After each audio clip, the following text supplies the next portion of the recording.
भेटुन आज भोलि किन हो किन गाह्रो भयो एकैछिन भेटुन आज भोलि किन हो किन गाह्रो भयो एकैछिन भेटुन आज भोलि किन हो किन गाह्रो भयो एकैछिन भेटुन आज भोलि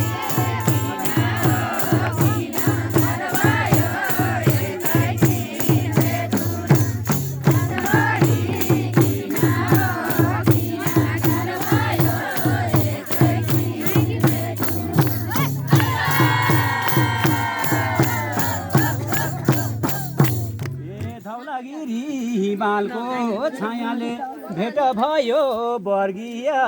मायाले